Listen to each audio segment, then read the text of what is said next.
ఒక వేరే ప్రశ్న అడిగితే మీరేదో టార్గెట్ చేయబోతున్నారంట, మిమ్మల్ని అరెస్ట్ చేయబోతున్నారంట అంటే మిగతా విషయాలు రేపు చెప్తానని చెప్పినాను. అందుకే మీకు ఇచ్చిన మాట ప్రకారం మాట తప్పకుండా ఈరోజు మిగతా విషయాలు చెప్పాలని ఇక్కడికి వచ్చినాను. సో భారతదేశంలో కాదు, ప్రపంచవ్యాప్తంగా కనుక మనం చూసినట్టయితే మనకి దశాబ్దాలుగా శతాబ్దాలుగా ఈ మోటార్ కార్ల రేసింగ్ అనేది ఎప్పటి నుంచో ప్రారంభమైన ఒక క్రీడ. ఇది మిగతా క్రీడలు ఎట్లాగో ఇప్పుడు మన దేశంలో కబడ్డీ, ఖోఖో లేదా ఇతర క్రీడలు ఎట్లాగో, క్రికెట్, ఇతర క్రీడలు ఎట్లాగో మోటార్ రేసింగ్ కూడా ప్రపంచవ్యాప్తంగా చాలా పేరెన్నిక కలిగిన, అత్యంత ప్రజాదరణ కలిగిన ఒక క్రీడా కార్యక్రమం ఈ మోటార్ రేసింగ్. ప్రపంచంలోనే మొట్టమొదటి మోటార్ రేసింగ్ ఎక్కడ జరిగింది అంటే, మీకు కొద్దిగా ఉపోద్ఘాతం చెప్పి చరిత్ర చెప్తేనే విషయం అర్థమవుతుంది కాబట్టి చెప్తున్నాయి అనుకోకండి, కొద్దిగా సావధానంగా వినండి.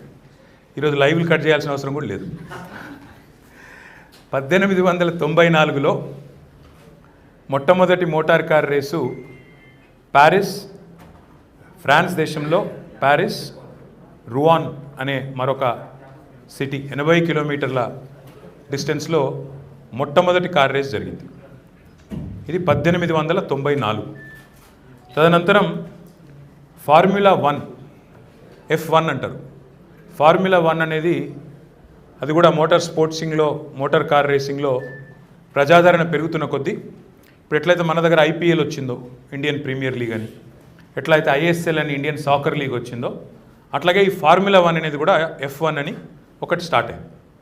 దాని మొట్టమొదటి రేస్ ఎప్పుడు జరిగిందంటే, ఫార్ములా 1 మొదటి రేసు 1946, భారతదేశానికి స్వాతంత్రం రాక ఒక సంవత్సరం ముందు ఇటలీ దేశంలోని టూరిన్ గ్రాండ్ ప్రీ అంటారు దాన్ని, అక్కడ జరిగింది. ఈ F1 అనేది ఎంత పాపులర్ అయిందంటే, ఫార్ములా 1 అనేది ప్రతి సంవత్సరం ఫార్ములా 1 24 రేసులు నిర్వహిస్తుంది ప్రపంచవ్యాప్తంగా. దానికోసం దేశాలు పోటీ పడతాయి, సిటీస్ పోటీ పడతాయి, బిడ్డింగ్ నడుస్తుంది. ఇది చాలా చాలా చాలా బాగా పేరు ప్రఖ్యాతులు కలిగిన రేసు ఫార్ములా 1.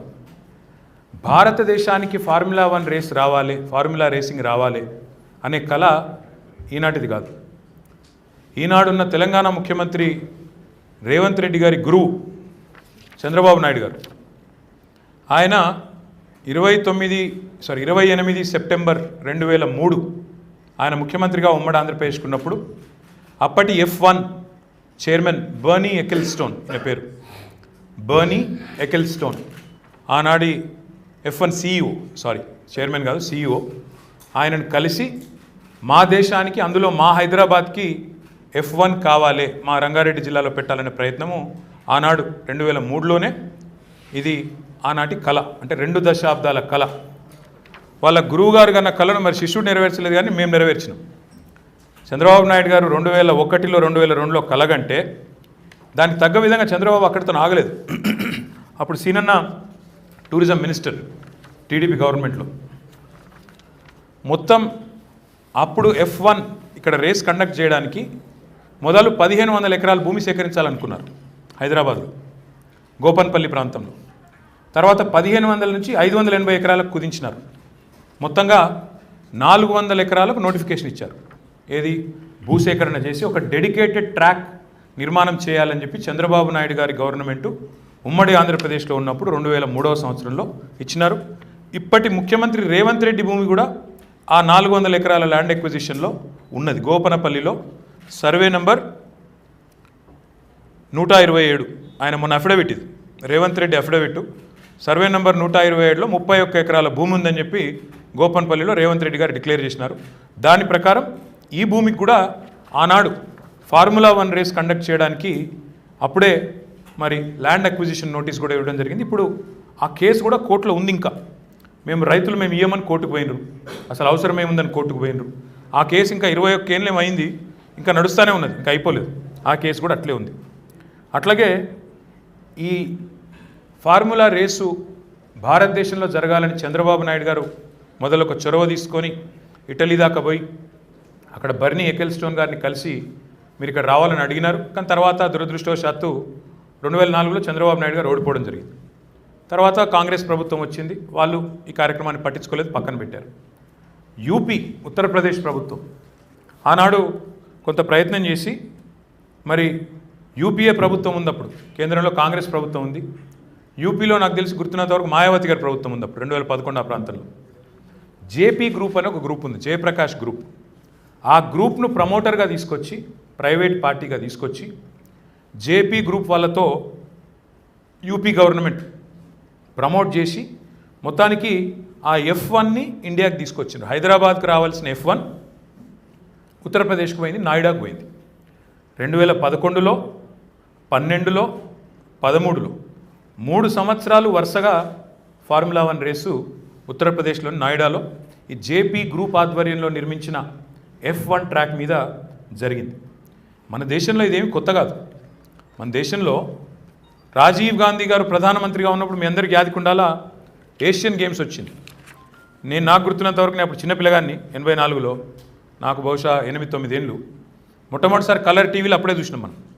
అప్పుడు మీకు యాదికుండాలి చాలామందికి, మీరు కూడా నా అంతటా లోలు కనబడతలేరు ఇలా, కానీ అప్పు అని ఉంటుండే దాని ఏషియన్ గేమ్స్ సింబల్ అప్పు, ఏనుగు నువ్వు అప్పు అని చెప్పి పెట్టి అప్పుడు బాగా ప్రమోట్ చేయడం కూడా జరిగింది. ఎందుకు చెప్తా ఉన్నా అంటే 84లో ఏషియన్ గేమ్స్ అయినా ఆ తర్వాత కామన్వెల్త్ గేమ్స్ కూడా జరిగినాయి.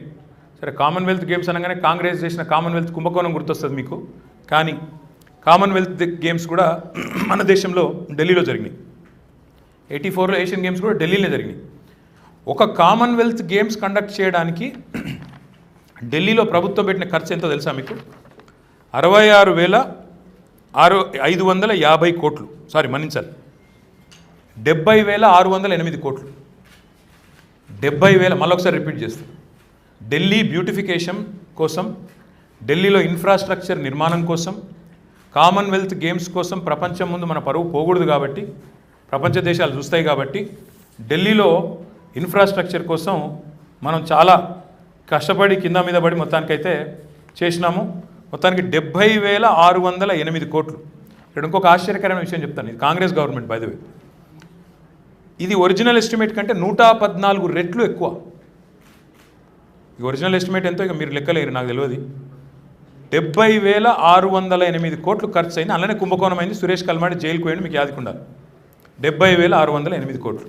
ఇది సర్వసాధారణంగా ఒక ప్రపంచ ప్రఖ్యాతి కలిగిన ఏదైనా క్రీడను మన దేశంలో కానీ, మన రాష్ట్రంలో కానీ, మన నగరంలో కానీ నిర్వహించాల్సి వస్తే ప్రభుత్వాలు పెట్టుబడి పెట్టాలి. ఎందుకంటే ఇప్పుడు మన IPL గేమ్ అవుతుంది ఇక్కడ. ఇప్పుడు ఆపరేషన్ లేకుండానే మోకాళ్లకు ప్లాస్మా ట్రీట్మెంట్, మీ ఆర్థోపెటిక్ సమస్యలన్నిటికీ రోబోటిక్ టెక్నాలజీ ద్వారా తక్కువ ఖర్చుతో శాశ్వత పరిష్కారం, ఫ్రీ కన్సల్టేషన్, ప్రతి ట్రీట్మెంట్ పై 20% డిస్కౌంట్. ఈ ఆఫర్ కొద్ది రోజులు మాత్రమే, త్వరపడండి. V9 hospitals 9281465842.